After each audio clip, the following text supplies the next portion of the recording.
Russia అధ్యక్షుడికి welcome చెబుతూ ప్రముఖ Punjab painter జగ్జోత్ Singh Putin చిత్రపటాన్ని వేశాడు. పంజాబ్ తరపున వెల్కమ్ చెప్పడానికి చిత్రాన్ని గీశానని అంటున్నాడు.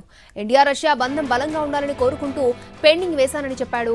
ఆర్ట్ వేయడానికి జగజ్యోత్ సింగ్ కి 12 రోజులు పట్టింది. ఆ చిత్రపటాన్ని రష్యాకు కొరియర్ చేస్తానని అంటున్నాడు. 5x7 అడుగుల ఎత్తుతో పుతిన్ పటాన్ని తయారు చేశాడు. గతంలోనూ జగ్జోత్ సింగ్ ఇలాంటి పెయింటింగ్స్ వేసి రాష్ట్రపతుల మీదుగా ప్రశంసా పత్రాలను కూడా అందుకున్నాడు. ఒకసారి అమెరికా ప్రెసిడెంట్ కు ఇలాంటి పెయింటింగే అందజేశాడు. పుతిన్కి ఇవ్వడం మాత్రం ఇదే ఫస్ట్ టైం అంటున్నాడు.